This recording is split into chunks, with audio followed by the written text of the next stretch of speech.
How many times have you clicked on a video like this with this title, right? The title of how to get ahead of 99% of people. Or maybe the title is something towards the lines of how to be more successful than everybody else, how to prove them wrong, how to become so big they can't ignore you, right? You've seen the Jordan Peterson thumbnails and the Andrew Tate thumbnails and this big masculine kind of like, come on, get your life sorted and how to get ahead of the game, right? You've seen these videos. And chances are you might have watched quite a few of these videos at this stage. But the question I want to ask you now is, has your life really changed, right? By doing the actions that these people have told you or that the video has kind of prescribed to you, right? The discipline, the morning routine, the good habits, the bad habits that you got to get rid of. How closer are you to becoming more successful than 99% of people? How closer are you to reaching that top echelon of your chosen field or of society in general? Not so much, I'm going to guess. And I know I sound like a dick, right? I sound like an absolute douchebag saying, I bet you haven't achieved your goals. I bet you're not as successful as you were supposed to be by now. And when I say this, I want you to know that I'm not trying to be a dick in this video. I'm trying to show you a lesson that I've recently learned that will honestly just change your whole mindset when it comes to success and what that success actually means for you. Because if I'm going to be brutally honest with you guys, I have watched these very same videos and I've watched a hell of a lot of them, right? I have watched videos from some of my favorite YouTubers, some of my favorite self-improvement coaches that you see on YouTube, guys that I honestly respect and look up to with a high level of regard, right? These are guys that I honestly think are amazing. And honestly, some of the advice that they give you in these videos is top notch. It's phenomenal self-improvement advice. And you probably should follow that advice, you know? Advice like, implement discipline into your life. Advice like eat a clean and healthy diet. Hit the gym, bro. Get the gains going. Start studying more. Start researching your chosen field. Amazing advice. But there's a slight problem to this advice. I realized this problem when I recently watched a video by, again, somebody that I truly respect and look up to. And that somebody is an author by the name of Mark Manson. He's the guy that wrote the best-selling book, The Subtle Art of Not Giving a Fuck. And honestly, he's written some pretty amazing books. He wrote a dating advice book that I love to this day. I think it's probably one of the most revolutionary dating books you've ever heard of, right? So it's called Models by Mark Manson. So if you haven't checked that book out, highly recommend. If you're looking for dating advice, that guy's prime, like top-notch dating advice. But anyways, I digress. Back to the point of the video is that I watched a video by Mark Manson with this exact title, How to Get Ahead of 99% of People. And so if you want to watch that video before this, I'll link it down in the description. It's an incredible video. It's really top-notch. But Mark says that a lot of the times when we focus on getting ahead of 99% of people and becoming that successful, like reaching the top echelon of society, Mark says that we tend to focus on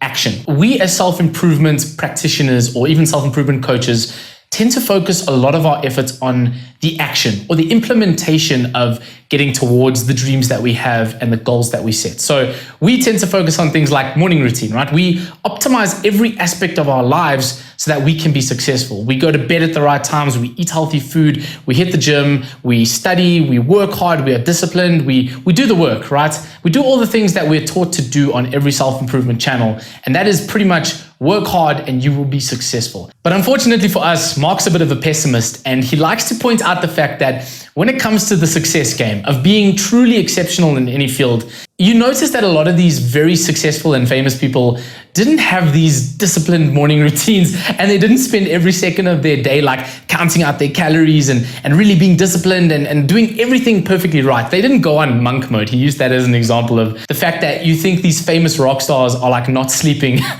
with beautiful women every night. Hence, like we're supposed to be on nofap and semen retention, but these incredibly famous musicians are probably like sleeping with beautiful women every other day. But like, so then how are they successful? Like if they aren't following these self-improvement practices and they are acting like degenerates their entire lives, doing drugs, you know, eating junk food, sleeping with women, just going crazy, right? Staying up late into the night, you know, gigging and recording at the studio and not following any of the stuff that we are taught to follow by all these people like Jordan Peterson and Hamza and Andrew Tate, right? All these self-discipline strategies. So how are they still successful and we aren't? And Mark reveals that essentially these incredibly successful people like Mark Zuckerberg, Warren Buffett, Bill Gates, right? The top 1%, these people worked hard, fair enough. They had a lot of like effort that was put into their goals, But there were two steps that happened before this. And these two steps are critical in determining how successful you'll be, right? And the first step that he mentions is having a contrarian idea, or essentially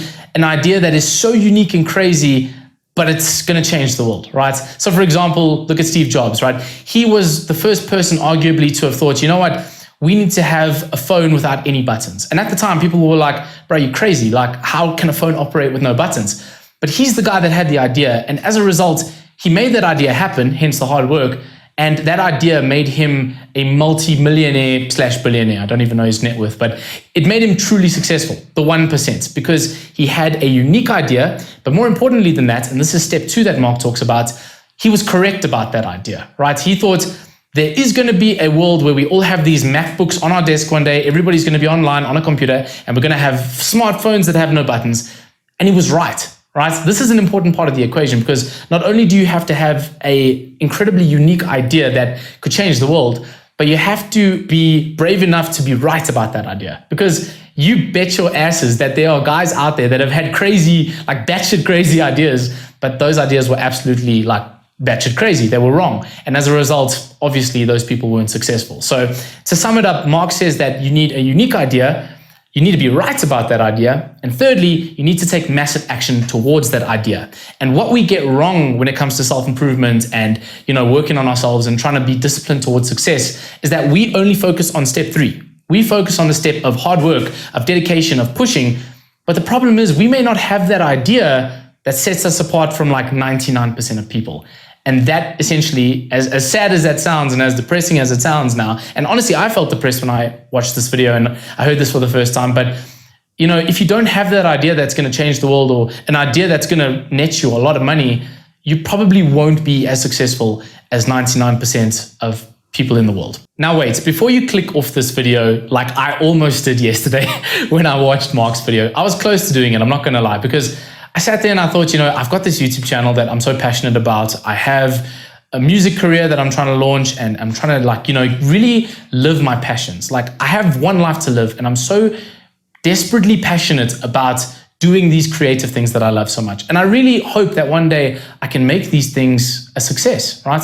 And so I was sitting there watching this video and I just thought to myself, like, what's the point, bro? Like, if I'm not going to be successful and I'm not going to be able to do this without like a unique idea, and let's be honest, those kind of ideas come like once in a lifetime, right? It's not every day that you discover an Apple Mac computer, or it's not every day that you are the first person to discover a new genre of music or performing or acting, It's very hard to be that guy who figures out the unique idea. And so I sat there watching this video and I just thought to myself, well, I'm fucked. Like, for lack of a better term, I'm screwed. So what's the point in even trying? What's the point in doing self-improvement and being disciplined and just trying to live a successful and disciplined and effective life?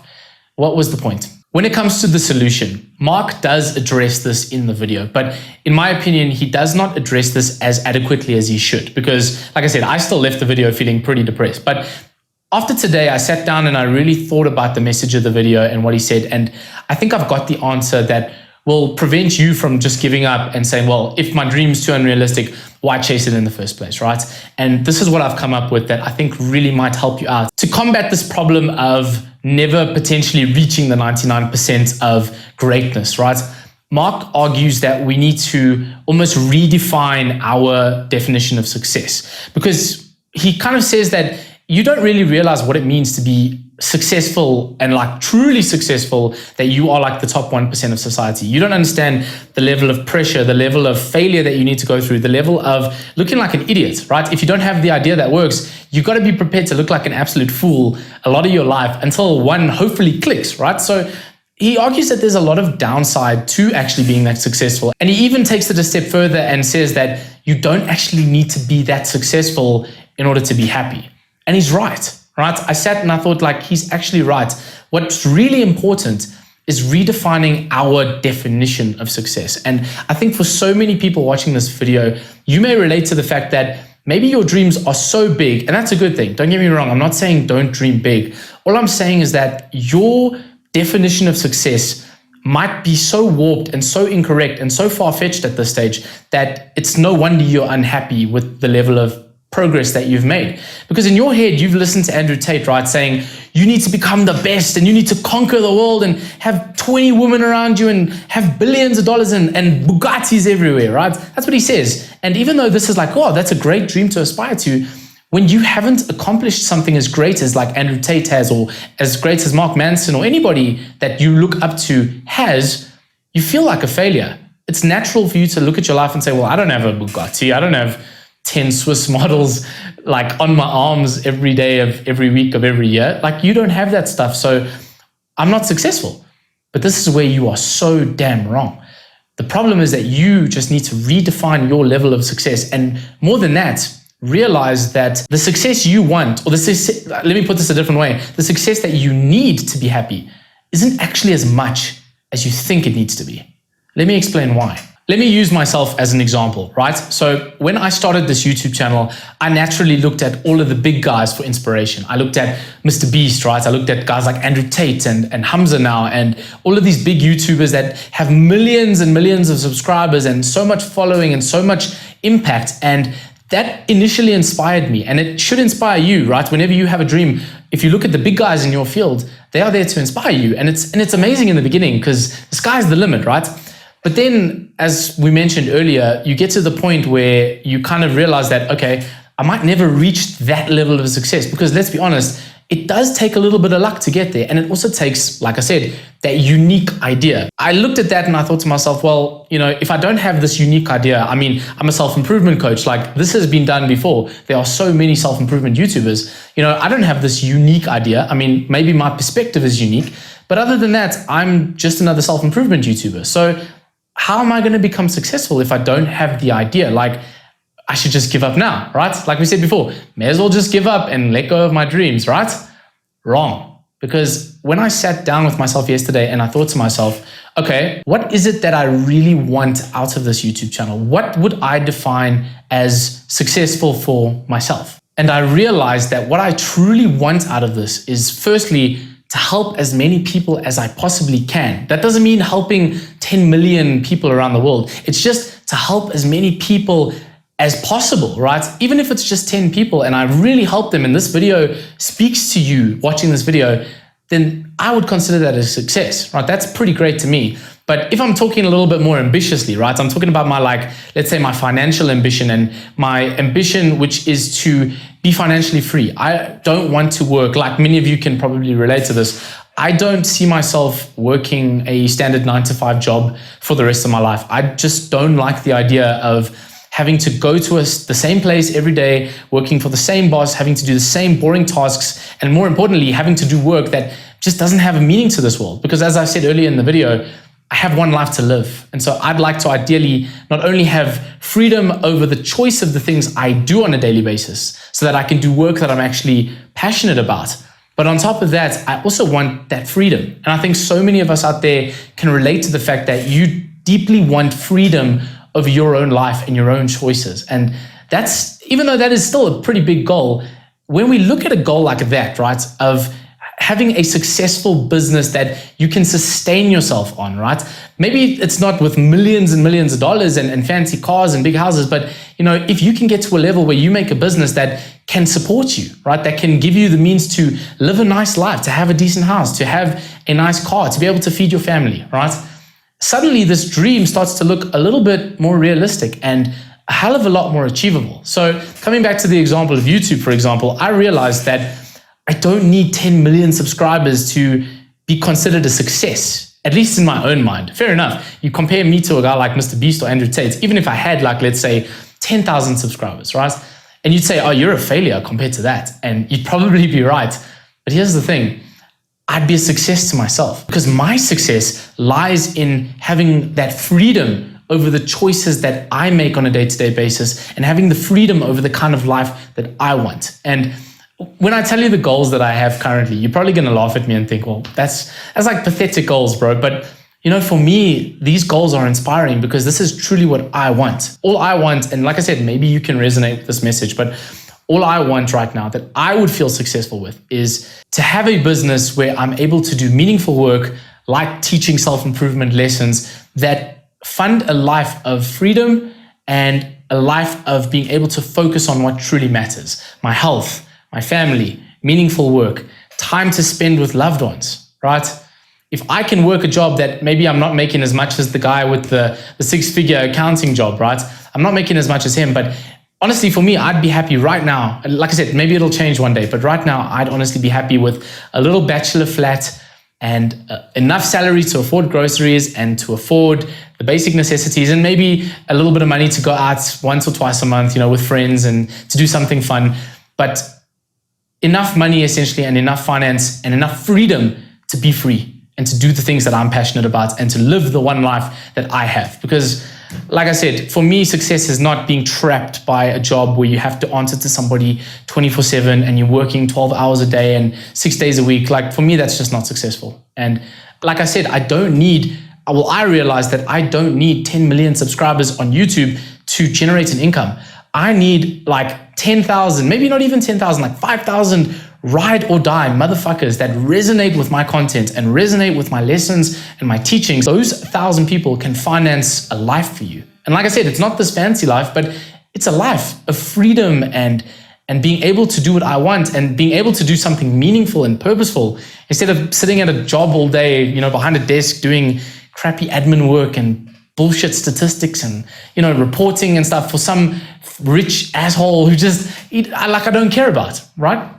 And so I'm going off track here, but what I'm trying to make, or the points I'm trying to make, is the fact that I realize that my dream right now is literally to be independent and to be comfortable doing what I love, doing something that I find meaningful. And like I said, I just realized that I don't need thousands of dollars in the bank and millions of rands and this big fancy car and this big house to be considered a success in my own right. I may never reach this goal. Like I said, I'm talking out my ass right now. I'm not going to lie to you. So hopefully you'll be able to tune back to this video in like a year, maybe 2 years time, and I have a different story where I've made that success and I can show you that you can do the things you want to do and you can pursue a different path.